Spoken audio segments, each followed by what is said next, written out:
If you're buying tenant occupied property in a single family rental portfolio, for example, we have one that's coming to market. They have about 260 units in total, but the two partners have about 173 units. And the majority of those are tenant occupied. This is Henry Washington, and you're listening to the Average Joe Finances Podcast.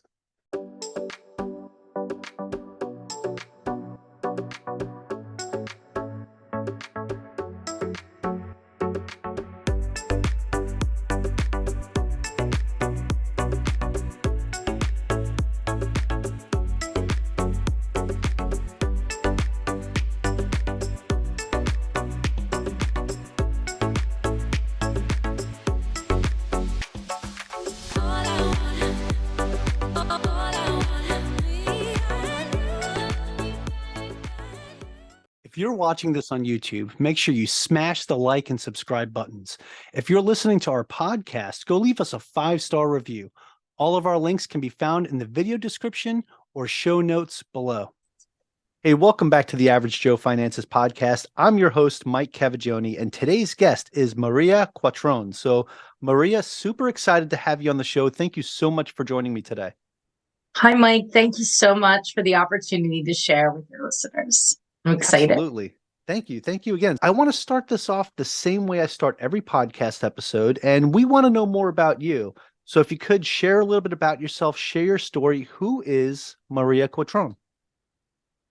Thank you. So I'm born and raised Philadelphian. I have been in sales for the last almost 3 decades, 29 years. 11 of those years I call part-time in radio advertising sales. So I was selling air for Philadelphia radio stations. And then in early 2004, I applied for my real estate schooling. And then in March of 2004, I started my real estate career while I was dual careered for the next year.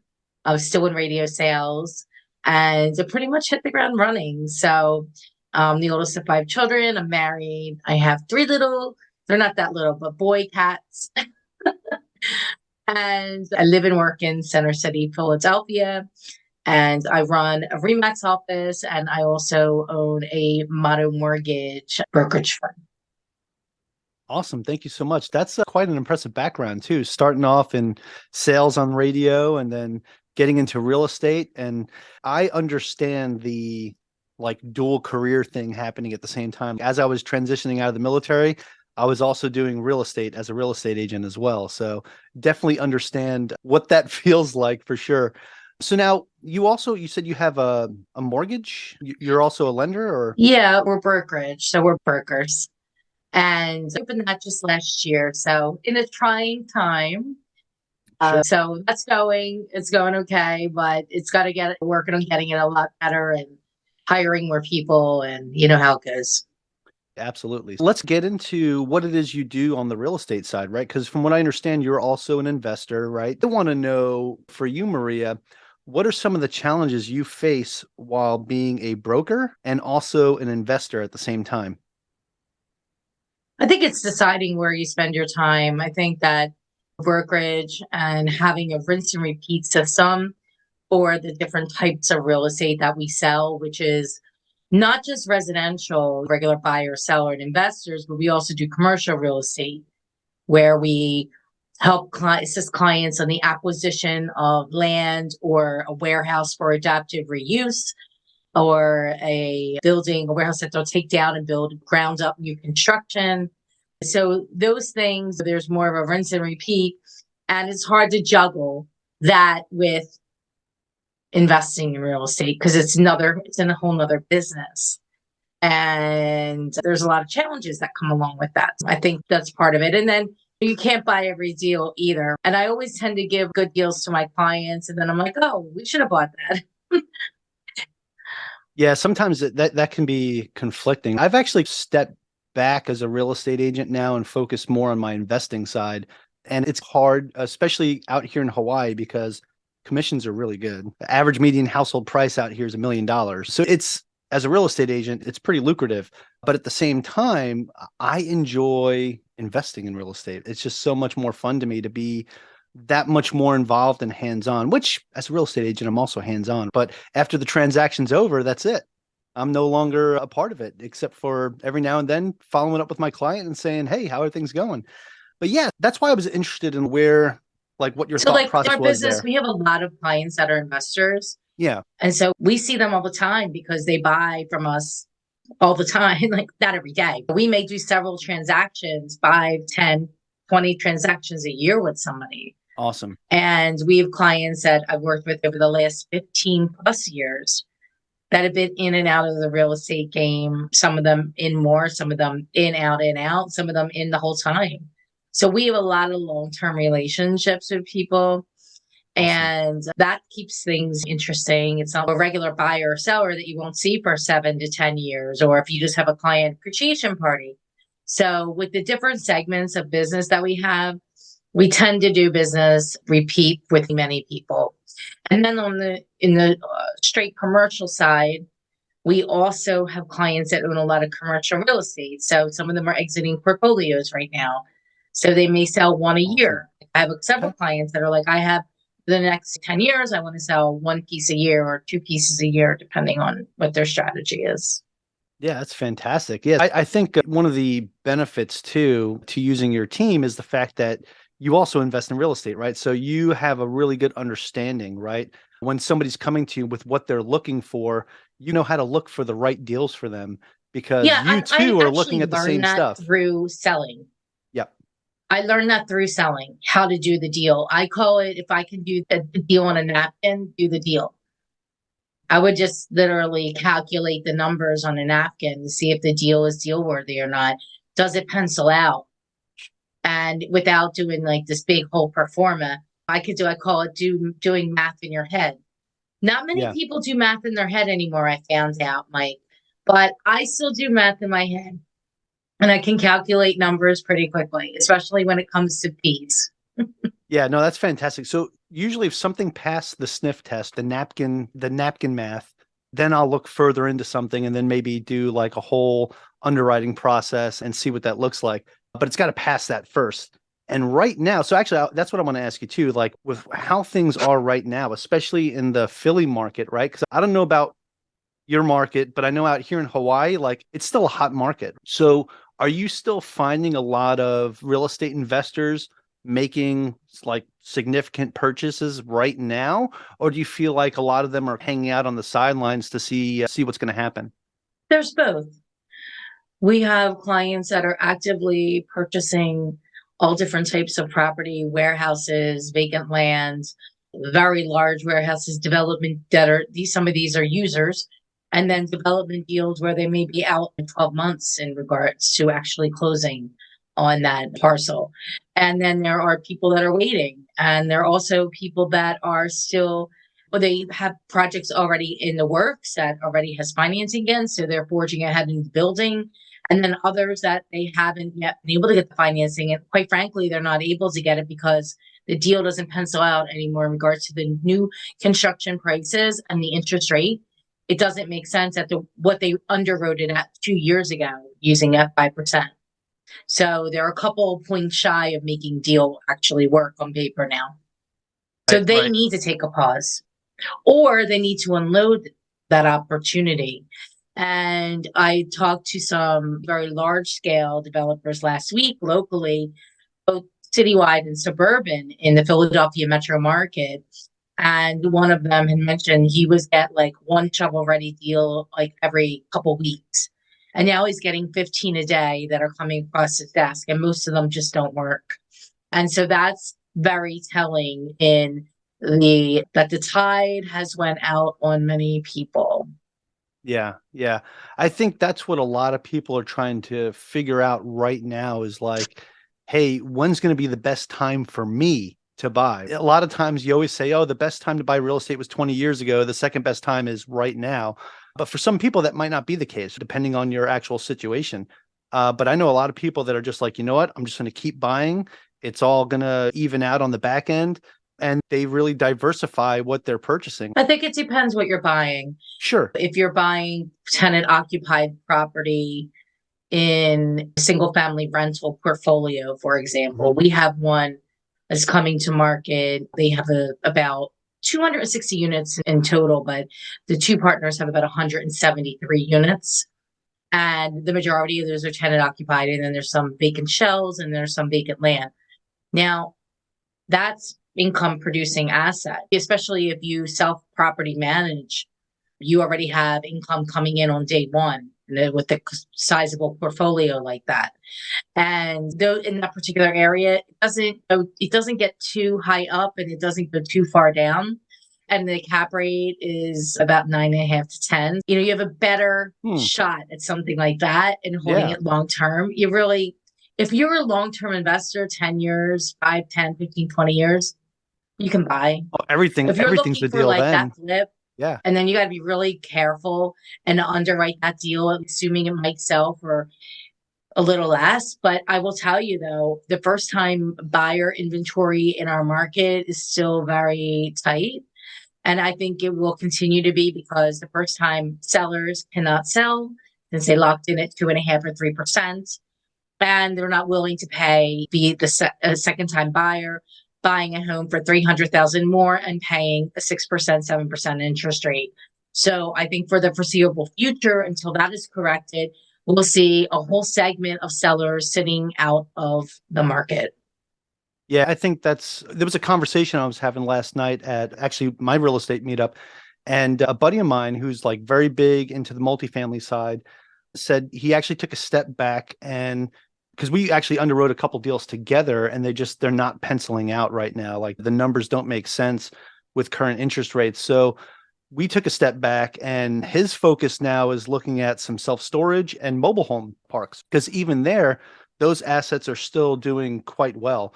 And so I think for every person, it's going to be different. Storage is a great business to be in. And mobile homes is, believe it or not, a lot of people don't get it, but they're hard to come by, and a lot of people would love to pick those up. It's such low overhead, right? Because the mobile home owners is owned by the person.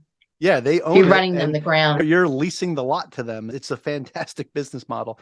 But then I'm also looking at self-storage too right now and thinking, this was the conversation we had last night, was that with everything that's happening right now and people downsizing and selling their homes, moving into a smaller place, they need a place to put their stuff. So self-storage, I think, is going to explode again, just like it did 2-3 years ago. I think we're going to see another self-storage boom, but that's just my opinion based off of just some of the stuff I'm seeing in the market right now. I don't know. What are your thoughts on that? I think self-storage is a viable option for investing. And even if you can't invest in something with a few partners like that, you could always buy in a syndication deal and just have a piece of that. Yep. I know some folks that are doing that as well. And that's also another option because you're placing your money. Obviously there's risk. There's a risk in all real estate investment, but you're not doing any heavy lifting. You're not collecting money from tenants. You don't have to worry about the toilet breaking. You don't have to do a lot of other things or no development. You don't have to have any of that. You just have to be an accredited investor in order to be able to place your money there. Yeah, absolutely. And that's one of the big things too, is making sure you have the right partners in your corner, right? Making sure you're talking with the right people. I think that's huge. Now, for you in particular, when you put your investor cap on instead of the broker cap, what kind of like tools or like systems do you use to be successful? 20 years of being in real estate knowledge. That's fair enough. No, nothing specific when it comes to any tools or anything like that. No, I use my regular tools that I use every day. So there's no magic in any of this. No magic app or anything? The magic is the work that you've done and the sales that we've done, over 3,000 plus sales. Yeah. Is the magic, right? Being able to walk through different situations, doing deals that have hair on them, not knowing how to maneuver through and navigate through the system. So what about when it comes to networking and relationship building? I'm sure, over the years, especially with everything that you've done, that you've built some significant relationships with investors and clients that you probably have a really great network that when there's something good that hits, you know who to go talk to. Would you say that's true? Yeah. So I was at an event on Saturday afternoon and I ran into a client we sold 3 or 4 years ago to, I don't know, 40,000 square foot warehouses. And they really hadn't been taken care of properly or rented out properly. And they picked them up. I think we sold them for over 4 million. And he told me that they're worth $20 million now. And with what they did. And I just had met his wife, and his wife came up to me and gave me like the biggest hug ever. She's, you made me rich. That's an amazing feeling, right? When you have somebody that you worked with for a while and just over the years, what they were able to do and the wealth that they were able to build through real estate. That's one of the things that I love about it so much. Like Yeah. you said earlier, if your idea is to buy and hold it for 5, 10, 15, 20 years, you're always going to look like a genius, right? Because you're going to appreciate that appreciation. That's one of the most wonderful things that I love about real estate is people focus so much on the cash flow side that they forget about that other little thing called appreciation that, yes, we have inflation, we have all these other things that causes the dollar to be worth less. And how do you keep up with that? Real estate that appreciates is a great way and a great hedge against inflation. Not only does Yeah. it keep up So with it, it exceeds it. not just cash flow, but what is your cash on cash return, your Right, internal right. rate of return? How much did you put down to invest in that property? Oh, okay. I only put 100,000 down. Well, on that 100,000, your return on that year over year is 10%.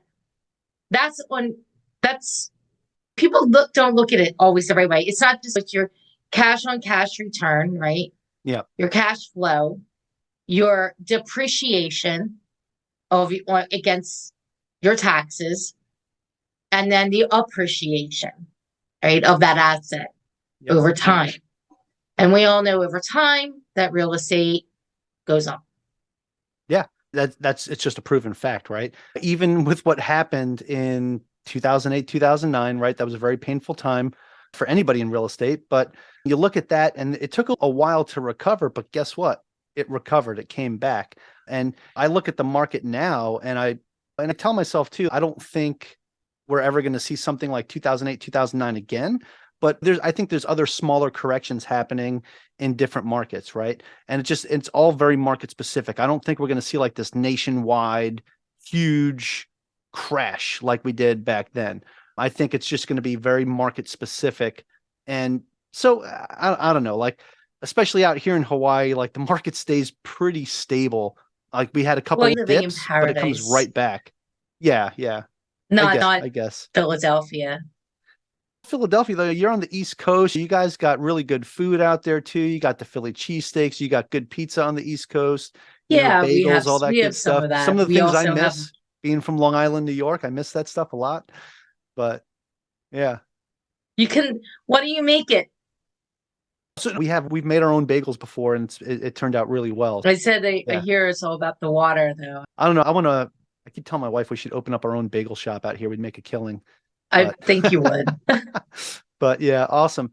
All right. Hey, so Maria, I know we are limited on time, so I want to transition this now into something I call the final round. It's where I'm going to ask you the same 4 questions I ask everybody that comes on this show, and it gives us a better idea of how you are when you're in a tough situation under pressure. So if you're ready to go, we'll get that party started. Let's do it, Mike. All right, Maria, you're going to crush this. I know it. So, what's the biggest mistake you've ever made in real estate? I think the comparison game. I think comparing yourself to others, they did this, they're there, they did that, is Yeah. mentally a mind fuck. Yeah, no, it is. Comparison is the thief of joy. It is a thief of joy. I I used to do it all compare the time. comparison, and the other thing I would say is I had a goal financially, and I hit that goal. I hit the goal. And I never will forget the day when I looked at the number and I just did this. I looked to my right, I looked to my left, and I looked up and I looked down and I go, this is it. Yep, right on. And I was saying remember, though, because wherever like, you go, you do that, if you compare yourself to others, you are gonna, there's other people out there doing more impressive things all the time. If you're the best in the world, then hey, good for you. But that's never gonna happen. You don't compare yourself to others. Everyone has their own journey in that's real right. estate, right? And Yes. as long as you do yours according to your plan and how it works for you to set your goals and achieve them, that's what matters. It's all about the journey. Absolutely.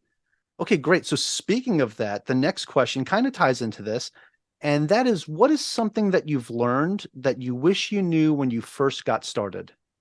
Take more risk. I would say I knew more than I thought I did. And everybody's really the same at the end of the day. I like that. We are. This is a comment I used to make to some of my junior sailors when I was in the Navy, right? As an officer, a lot of times you get looked up to and everything, and you have sailors that come to you for guidance and mentorship. And one of the things I always told them is, look, we put our pants on the same way every morning, one leg at a time. That's right. Unless you're really athletic and you just jump out of bed and you get both in at the same time, good for you. I can't do that. Everyone's a human, right? We're all human beings. We all have our own journey in life regardless. And it's going to be whatever you make of it. No, I really appreciate that answer. It's very genuine. Okay, Maria, do you have any tips or tricks that you would recommend to someone that is just getting started out today? Yeah, the biggest number one thing is to protect your mindset and who you surround yourself with.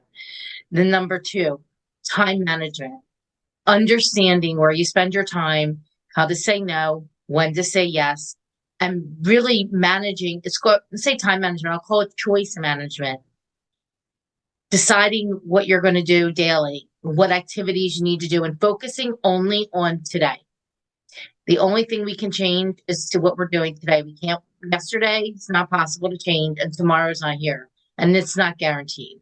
So, micro commitments for today, making, and not saying I have a goal of, say, talking to 20 people. No, I have a commitment and honoring commitments. Because when you honor commitments to yourself, you stay in integrity, and integrity gives you confidence, and confidence gives you more confidence, and you just build on it and build on it and build on it. Yeah, it's another way of investing in yourself. So that compound interest works both ways, not just in your finances, Read the compound effect, but also Darren in Hardy. life. Yeah. Oh, I love that. I absolutely love that. I was sitting here just jotting down a whole bunch of nuggets as you were saying that. Protecting your mindset, time management, and choice management. I like that word better too. I think choice management, because I sit here and I'll time block, right? And I'll figure out, okay, here's what's going on for the rest of the week, month, year, whatever. But when I look at my day, it's okay, I have a couple different commitments today, and it's my choice to keep those commitments. It's my choice to keep this schedule the way it is. And so I like the way you put that too. Keeping up with your commitments, building up that confidence, letting it compound on top of itself. That's wonderful. Okay. So Maria, I will preface this last question with, besides your own, because I know you have your own podcast, but do you have a favorite business, investing, or real estate related book or podcast or both? I love listening to the Ed Milet podcast. He always has really interesting people. I didn't listen to this week's yet, but last week, what's his name? Sean, my God. The hell's his name? Oh my God. McConaughey, right? Matthew McConaughey? Or Yeah, Matthew McConaughey. Yeah. Couldn't remember. I could see his face. His blonde all right, hair. all right, all right. He was on there. That's right. He was on there. He was so good. He has so many hits. Deepak Chopra, Tony Robbins, Yeah. Dean Graziosi, Ryan Halliday, just some really cool people. And Bethany Frankel, Leanne Rimes. Anyway, I love his podcast. It's something like I just put my headset on, I take a walk, or I'm at the gym and just listen to that. It's my Awesome. favorite. I also love the book, The Compound Effect, which I already mentioned, and the E-Myth. Revisited by Michael Gerber. If you're an entrepreneur, I think it's a book that's well worth reading, and not only once, but several times, to understand that you need system, processes, and people in life. Awesome. Thank you so much for that. Those are great recommendations. And yes, Ed Milet's podcast is phenomenal. He has some awesome guests. That's one that I listen to as well. So it's definitely on my playlist. Okay, Maria, that is it for the final round. However, I do have another question for you, and it's probably the most important question I'm going to ask you today. And I know we didn't have a lot of time, so we blasted through this, but you're from the East Coast too. You could talk fast just like me. So if people are listening to this on 1.5 speed, I'm sorry. You probably don't understand what we're saying right now, but that's okay. Maria, I just want to say thank you again so much, because this has been absolutely valuable. But people are going to want to know where they can find more information about you and learn more about you. Maybe listen to your podcast. So if you could share that with us, do you have a website, social media, anything like that you could share with us today? So our website is mqrealestate.com. I'm on Instagram, sold by MQ, and my podcast is Be the Solution, and it's about being the solution in your life and business. A lot of real estate people on there, some really great ones, some really successful team and broker owners. Started that during pandemic. Also, I'm in Philly. We handle the Philly metro market, so Philadelphia County, Montgomery, Delaware, Bucks County. And I know all the spots here. I've been here my whole life. I've been downtown for 30 years. So any referrals are greatly appreciated. And we refer a lot of business out too. So reach out, get to know me. I'd love to meet you. And Mike, thank you so much for the opportunity today. Yeah, absolutely. So normally I would ask if you have any final thoughts for our listeners here, but you just hooked us up right there. So I appreciate that. I genuinely appreciate you taking the time to talk with me today. I know you're super busy. Even when we started up, you had to take a phone call real quick. It's a testament to how much you're crushing it. So again, thank you so much. And I also want to thank my listeners for joining me and our special guest, Maria Quattrone, today on the Average Joe Finances podcast. Go leave us a 5-star review and tell us what you liked about today's episode with Maria. Aloha from Hawaii, and have a great rest of your day. Thank you for making it to the end of this episode. Greatly appreciate you being here with me today on the Average Joe Finances podcast. If you haven't done so yet, make this the episode that you go leave us a 5-star rating or subscribe to our YouTube channel. The Average Joe Finances podcast is for informational and entertainment purposes only. Have an outstanding day.